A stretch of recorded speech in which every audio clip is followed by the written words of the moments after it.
ఇంకెవళ్ళు మా బతుకులను మారుతారని దేశాన్ని రాష్ట్రాన్ని వాళ్ళ చేతిలో పెడితే మా నెత్తి మీద కూర్చొని పెత్తనం చేస్తున్న పాలకులను సర్కార్లను తిడతాను. వాళ్ళ పాలనకు పాపం తలగా, వాళ్ళ శాతలకు చెదలు బట్ట. అరే నాయనా, ఇంతకు నీకొచ్చిన తిప్పలేందో చెప్పరాదే. సర్కార్లు మీ రైతులకు చేసిన అన్యాయం ఏంటిదో చెప్పు. అంటే మేము చెప్పుతూనే తెలుసుకుంటారు అని మీ టీవీలలో లోకం మీద ఏం నడుతుంది ఏం జరుగుతుందని తెలుసుకొని టీవీలలో రాయరా వార్తలు? మా పత్తి రైతులు ఎందుకు ధర్నాలు చేస్తాళ్ళు, మా రైతులు పొలాలు ఉండాల్సిన వాళ్ళు రోడ్ల మీదకి ఎందుకు వచ్చిర్రు అనేది తెలుసుకో అనే తెలియదా నీకు?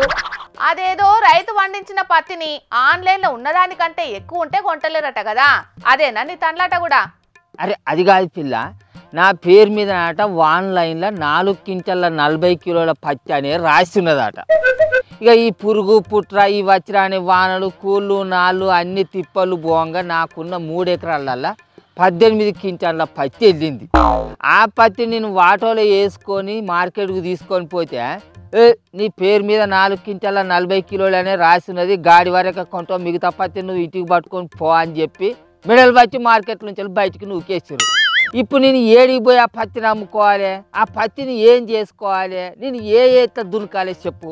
నా లెక్కనే ఎక్కువ పండిన పత్తి రైతులు ఏం చేయాలి, వాళ్ళు ఏత దునకాలిగా నువ్వే చెప్పు. అవును, ఇదైతే నిజమేనే తాత. చాలా మంది రైతుల పరిస్థితి ఇదే. అయితే గుణంగా అధికారులు ఏ లెక్కంబడి నీకు గింతే పత్తి వెళ్తుందని రాసుకున్నారో తెలియదు కానీ ఇప్పుడు అదే తిప్పలై కూర్చున్నదే. అరే ఆ అధికారులైనా రైతులు పంటలు వేసినాక వచ్చి సేన్ తిరిగి ఇగో ఈ రైతు పసుపు వేసిండు, ఇగో ఈ రైతు పత్తి పెట్టిండు, ఇగో ఈ రైతు మొక్కజొన్నలు వేసిండు, ఇగో గిన్నె ఎకరాలు వేసిండు అని రాసుకొని పోతే ఇప్పుడు మాకు ఇటువంటి తిప్పలు రాకపోను. ఆ అధికారులు రాను ఊళ్ళో చింతల కింద కూర్చోను, వాళ్ళకు దోచింది రాసుకోను, అవతల బాడ కేల్కతం దుకాణం బాధ. ఇప్పుడు చూడిగా ఎక్కువ పత్తి పండిందని మమ్మల్ని మెడలు బట్టి అవతల నూకే బట్టి మా పత్తి కొనను అనబట్టి ఇప్పుడు మా రైతులను ఏ దునకాలి, మా కట్టాలు ఎవరికి చెప్పుకోవాలి, మా తిప్పలు ఎవరు తీర్చాలి నువ్వే చెప్పు.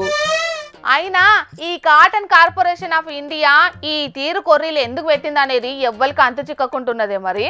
ఇప్పుడు మన ఒక ముచ్చట చెప్తా, అయ్యో శాస్త్రానికి చెప్తాను. ఇప్పుడు మన తెలంగాణ సర్కారు వడ్లకు 500 రూపాయల బోనస్ ఇస్తుంది అని అంటే ఆ ముచ్చటకు ఆశపడి ఎవరైనా రైతులు పక్క రాష్ట్రంలోకి పోయి వడ్లను కొనుక్కొచ్చుకొని ఇక్కడ అమ్ముకునేది ఉంటే దాన్ని అడ్డుకోవాలి సర్కారులు ఎవరైనా.